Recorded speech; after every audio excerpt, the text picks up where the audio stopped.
So for those who are just joining us, my name is Ann Rossley. I am here with my colleague and sidekick, Kyle Harvey. We are both real estate agents selling luxury properties in the Gold Coast for Baird & Warner. And we love to come to you live weekly to talk about what's happening with real estate in downtown Chicago. Good morning, Kyle. Good morning. and we cover more than just downtown and the Gold Coast, but we focus really on the north side as well as what's happening generally in the city. Yeah, exactly. Yeah. So what have we got today? What have we got this week for stats? Yes, so we have statistics as usual. Then we're going to talk about home inspections in detail. And then if we have time, we have a why hasn't this home sold segment, which we've done before and I love. So with all that in mind, I'm going to share my screen and let's talk statistics. I've got something new for you this week that we haven't done before. This is the MRED snapshot. MRED stands for Midwest Real Estate Data. This includes Chicago, Greater Chicago, some suburbs, all in all, a lot of ground. And, you know, downtown Chicago, as you know, if you've been watching, is different than what's going on in the suburbs or some of the lower priced areas. So I wanted to give us more of a macro look this week at what's going on. This shows the number of closings in the whole entire area by week, and it shows versus previous year. And so this first chart shows closed listings, and this week there were 4,204 closings. That compares to 4,899 previous year. We've had 4 weeks in a row where the number of closings has been less than the previous year, but that's the anomaly because as you can see, for every other week, the previous 18, there were higher numbers of closings in 2021 than in 2020. Well, let's go back to that also. What this doesn't have, which is sort of frustrating, is it doesn't have 2019. And 2019 was the last normal year. 2020 is such a weird year because of COVID. What happened was the market sort of took off as people were like, during the summertime when we have a little bit of a break, I need to get a different house. I need to move. And so these summer month closings for last year are counter to the tradition, which is sort of in June and July, it starts to dip as people go on vacation and do other things. So 2020 is just such a weird year, and I can't wait to get beyond it to really see what's happening. Yes, exactly right. So, and high closings, but that's because people were coming out and looking in June. And I have a cool slide for you in a little while. Good. Sorry. All right. Residential listings under contract. So this shows, again, this is last year. No, wait, this is this year versus last year in green. Yeah. Properties under contract. And here's the thing that I noticed. There's only 1 week, 7/5 to 7/12, where we had fewer properties go under contract than in 2020.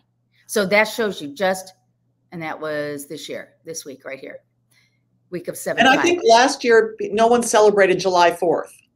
Right, exactly. We were all sort of stuck. Right. So, but the interesting thing is last year was a big year in total. And this year's even bigger. Okay, this is kind of a fun one. This is how much is on the market by week. And as you can see, our inventories are increasing. The blue is active. The black here is temporarily off market. So we're kind of ignoring that. But these are active. And you can see that inventory is increasing. And in fact, in the MRED marketplace, there are 60,000 active listings on the market. That's up 12%. Versus March of this year. So, but remember, we were crying in our milk that we didn't have enough listings. So it's normalizing. Yes. Okay, here's a fun chart. If you ever wondered how many open houses there are versus how many are on the market, we just said there were 60,000 properties on the market in the whole MRED area. Last week, there were 3,000 open houses. And you can see we're trending. It looks like about once a month, everybody slows down. But we're trending higher, I'm sure, because we have more listings. This is the one I thought was so fun to look at. This is number of showings, but take a minute to get used to this chart. Every year they start fresh at 0, and they take the very first week of January, and they make that the baseline. So that's why you see everything's at 0 here at the beginning. And then everything is either up or down from that number. Okay. So it's kind of a quirky way to look at it, because maybe January this year we were gangbusters, right? But and look, we took off like a shot. Took off like a shot this year. And then dipped, and then whoa went up. Yeah. Then whoa went up. And this is typical. Remember how we always say that at the start of the spring season is Super Bowl Sunday, you know, like in February, here we go in March, April, we're kick up, up, up, up. Interesting. Look how it kind of follows the trend of 2019. We're becoming more like 2019. Yeah. And don't even look at crazy COVID year. But look at that dip. Yeah. Yeah. Yeah. That's when we were all in our homes.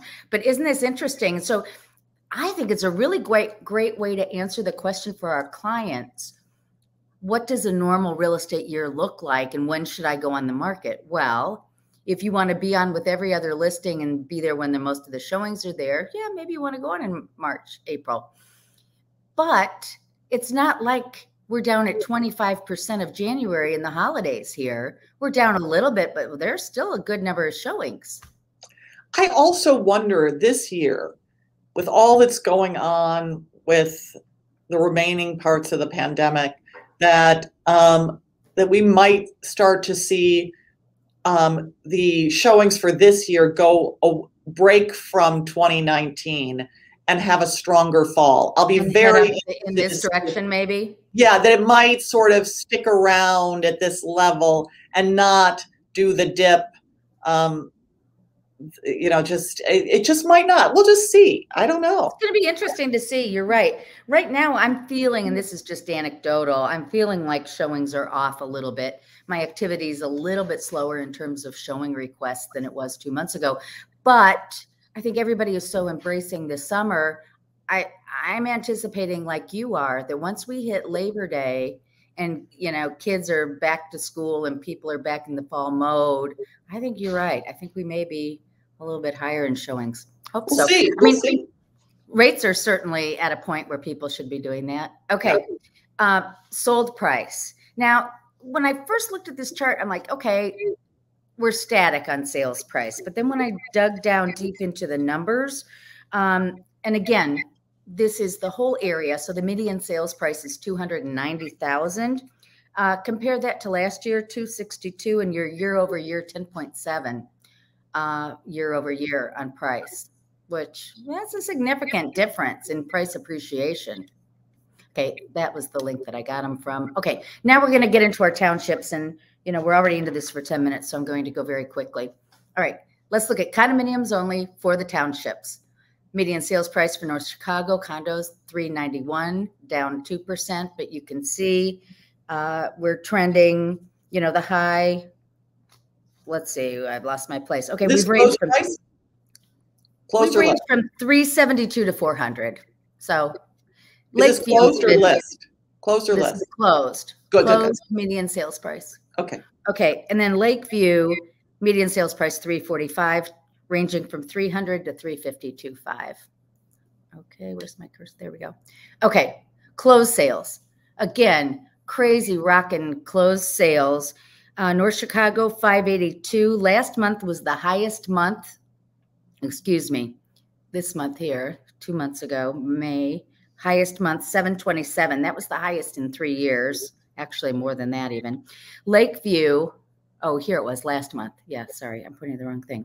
Okay, Lakeview, 345, 545. It's 545.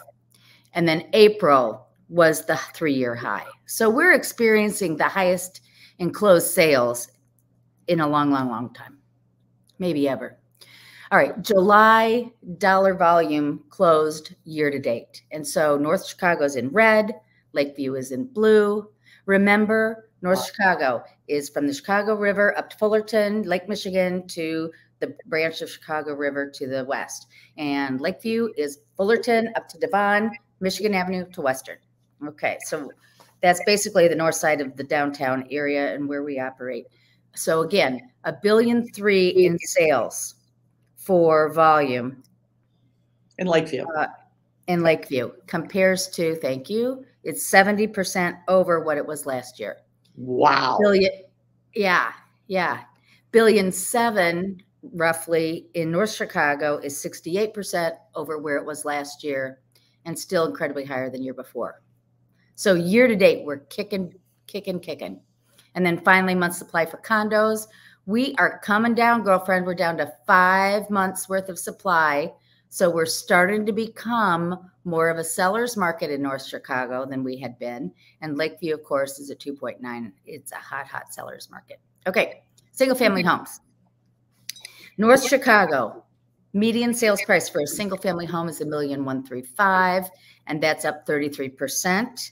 The Lakeview is $1,177,000, and that's the highest it's been in a long time. Wow. Yep. Closed sales. Again, closed sales for single families are way up. Last month in North Chicago, 68, in Lakeview, 69, and the highest numbers were 94 in May and June. Dollar volume year to date. Okay, North Chicago, 539. I think I cut off a little here. It just has a chimney. The graph. Yeah, exactly. It's supposed to be here. So let's see. North Chicago first. 537 million is up 133% versus previous year. And it should be 539 for Lakeview. So they're almost identical.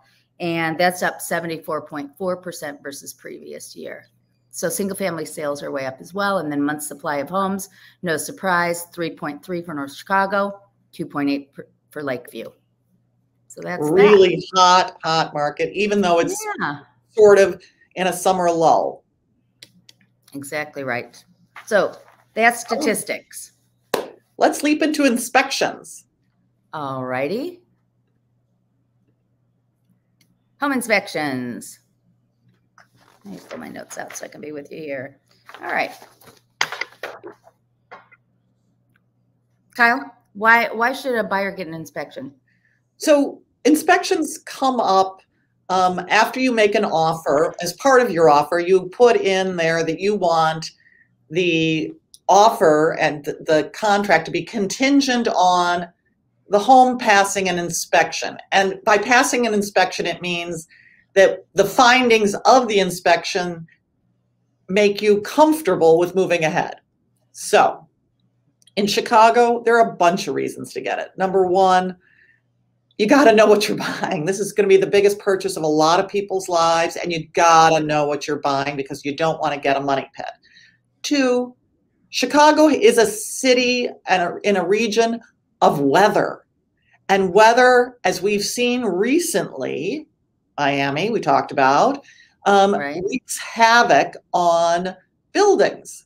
And so you need an inspection for that. What do you think? What are some of the things you would say?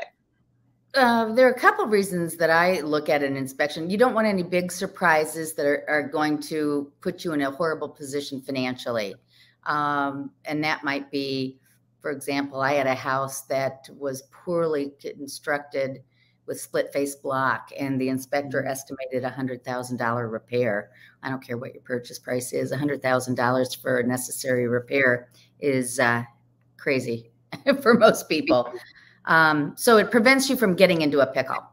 The second thing that I really look to for inspections is it helps you understand your home so that you can maintain it.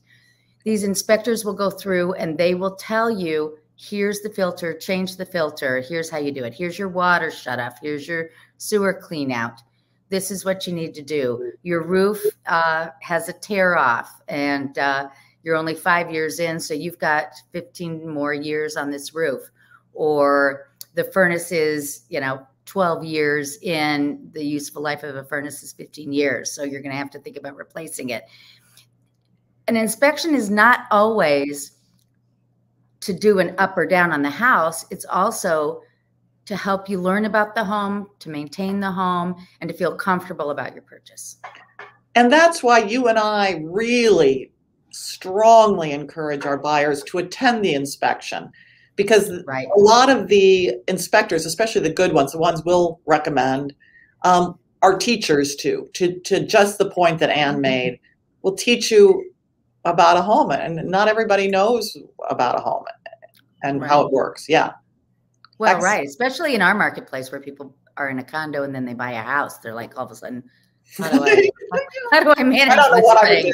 I don't know what I would do. You know, the reason we live in a condominium is we just hand over our money every month and say, take care of it. But you get into a single family home and it's like, whoa. Yes. Okay. So what to expect with an inspection? Inspections can range, like if you're in a 1-bedroom condominium where the heat and the air from the building, you could be done in an hour. You know, because inspectors do not inspect common areas of the condominium if you're in a high rise. So in terms of time, it can be, there's one inspector in Chicago who's notorious, and I was at a 2-flat in Bridgeport, and he was there for 7 hours doing an inspection. Now that's the longest I've ever had. I'd say if you're in a single family home, expect 2.5, 3, maybe 4 hours is it typical, wouldn't you say? Yes.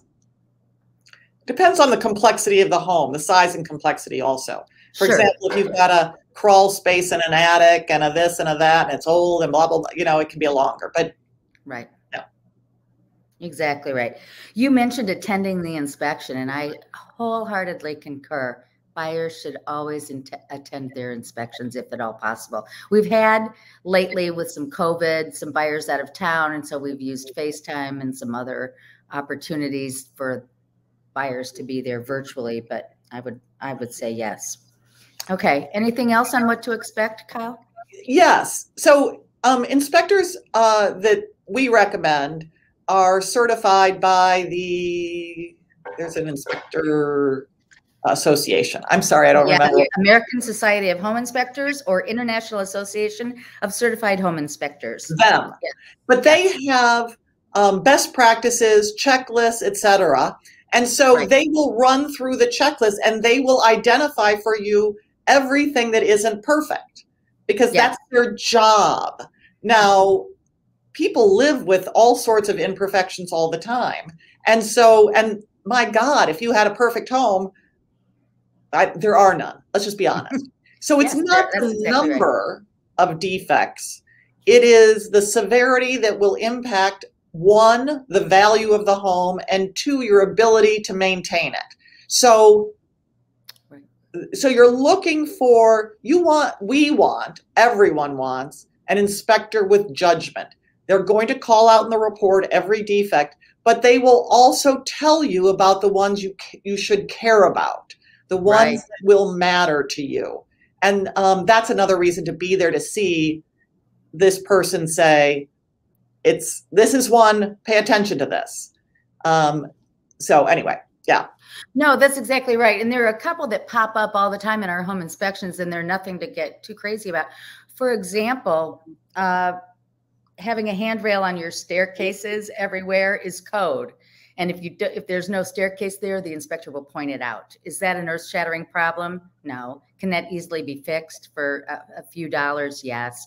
The other one is there's something about how they hook up the dishwasher, and I don't even understand it, but it comes up in every inspection. And the last inspection I had, the inspector said, we have got to tell apps they've got to install their dishwashers differently, because, you know, it's somebody who knows what they're doing. It's not homeowners that are putting in their dishwashers. And it's not either we have to tell apt, or we have to tell the city code there's nothing wrong with installing it the way apt installs it. Yeah, exactly. But it's on every inspection. It just makes me laugh. So so what inspectors look at? They're looking at everything in a home. And as I said, they talk about useful life. The ones we care about are the heating system, cooling system, you know, basically mechanicals and structure. You know, they don't care much about the decorating. Expect and even ask a home inspector if they have the gizmo to check moisture in the walls. A good inspector will have that, right? And they're going to look, you know, when we go in a home, we tend to look straight ahead or down at the flooring and whatever. We forget to look up sometimes. So they'll look up. And again, an inspector is going to help you put it in perspective. You know, I've been in old vintage homes where they put the marble down and it rolls, you know, because the floor is not even, but it's a 120-year-old property that isn't going anywhere, you know, so they'll help you understand that. The other kind of quirky thing is inspectors may not agree with one another. I have had homes where they've gotten to the inspection and then fallen apart, and then a different inspector came in the next time and they find different things because there are different things on their minds or whatever. One I had said that a structural beam wasn't sufficient and it needed to be, you know, propped up, and the other one said, oh, that's not a problem at all. So, you know, I mean, well, you know, we have had, so home inspectors are humans too. And what I don't want for my buyer or seller is a home inspector who's out to prove that he's the smartest guy ever, he or she, smartest person ever, because they make everything a disaster. And not everything is a disaster because people have lived in this home for a period of time and nothing has happened. And it's how we live. So it's really the inspector who tells you the things that are important, right, and fills you in on everything, but tells you what's important. And that's right. The judgment that's so helpful. Exactly right. For example, if there are no carbon monoxide detectors in the home and there's something not quite right about the flue on the furnace that could bring carbon monoxide back in the house, that's the kind of thing you want to know about, right? Or things on the roof that you can't see when you're there looking at the pretty house, but they can see that there's all kinds of moisture coming in or whatever. Yeah. Yes. You know, as you said, Kyle, most of the time that's not happening. People are living in these homes and they're taking care of them and everything is fine. So yeah. I guess that's all we need to say on that. What should we expect as a home seller? Because I think sellers don't have an idea of what's going to happen. Yeah, you put this in here, and I thought that was a great idea to talk about this. Well, so one of the things that the home inspector cannot, if they cannot have access to something, they can't inspect it. Right. And if you can't inspect it, you can't get a green light on that thing. So, you know, if you don't have a way to access the attic, they'll say, I have no idea what's in the attic. And then they're going to have to do it again. So it's in your interest as a home seller to make the home accessible so that the home inspector can look at everything. Right. So, and some examples of that would be, where is the electrical panel? That may be hidden in a closet or somewhere. Let's know and tell us, the agents, so that the inspector can know. Another one is the clean out. And this is in the house where they go down and rot out the sewer lines. So like the tree roots that are getting in there, they can clean all that out. Sometimes in an inspection, they'll go in and they'll scope it. So they need to know where that is. What else would you say? What else did I leave out? There are a lot of people who've moved out of their home and they'll turn off the utilities. And so one of the things that an inspector does is check every outlet, check all that the utilities work, and if the utilities are off, they can't do an inspection. So absolutely right. You got it. And I was actually, interestingly, at an inspection where the basement was, so the house looked beautiful on the inside because everything was in the basement, and the basement was floor to ceiling stuff.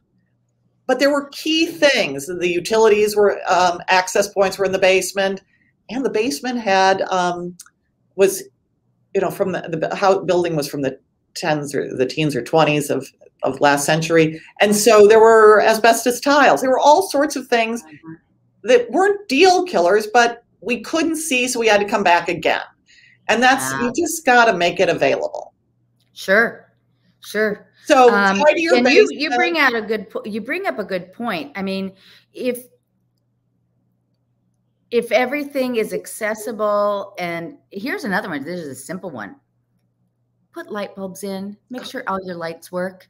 Because they'll put on the report, oh, can't tell if this light works. They don't know if the light is out, if there's an electrical problem, or it's just a light bulb. So if you replace your light bulbs prior to the inspection, it's just less that they're going to have to worry about. Yeah. Right? Yep. Which gets us to, how do you as a seller improve the report? Well, I've got a listing that's about to come on the market. They did a pre-listing inspection because it's a house that is beautiful, in good shape, but they want to get rid of all the little things, address the little things that will become a source of negotiation once they go on the market. They want to clean it up, get it ready so that everything looks perfect. What do you say? Yeah, well, in a perfect world, yes, pre-inspection, but if you've been maintaining your home and you can show the HVAC maintenance records, if, again, you've repaired all the little things that are, jiggly, like cabinet doors or, any closet doors that are sticking or whatever, make sure your windows are opening properly, just all the little stuff of maintaining a home is going to go a long way to making the inspector, because these inspectors will say, wow, this home's been really well maintained, or, they'll say that and make the buyer feel really good about their home purchase. So don't think as a seller that these are big, scary deals. They can actually be a good way to really solidify that buyer's intent to buy. And they can also help when when there's a little bit of negotiation, you're pushing back, the buyer's not going anywhere. They want that house. Right. Yeah. Excellent. So as you said, no home is perfect. No home is perfect. And buyers have to remember this, sellers have to remember this, but if you want top dollar, seller, get your home ready to be inspected and get it ready to be marketed. Right. Everything can be fixed for a price. Yes. Speaking of price, cost of inspection. Well, it depends on the size, where it is, who you're dealing with, how busy the inspectors are. Right now, inspections are pretty expensive because there's so many properties being inspected. Right. But for a small condo, the 1-bedroom condo, you'll pay in the $200 to $350 range. And for a house, you should expect to pay in the $600 to $800 and more, depending on the additional inspections you have to do. What are you seeing? Yeah, no, I think that's spot on. Spot on. Let's talk about choosing your inspector. Mm-hmm. How do you choose your inspector? Well, there are two great websites, one for American Society of Home Inspectors and the International Association of Certified Home Inspectors. And, if you Google Home Inspector Association, these two sites will come up. But also, we have a list of people who have worked for our clients, buyers and sellers, and worked well. And we keep that for you. And then you can decide amongst those people who you'd like to hire. So there are a bunch of ways you can find these people. Yeah, and I would just add I agree with everything you said. We have come across inspectors who are alarmists, who have egos, who just want to show you everything they know about inspecting. And we would not guide you to those. We represent you, the buyer. And so when we recommend an inspector to you, we really want you to have somebody who finds everything that is potentially wrong with the home, because we believe you should be fully informed when you're buying. And again, everything is fixable for a price. And we'll get to that in a second, but we certainly have great recommendations for you. Yeah. You mentioned before other inspections. Yes.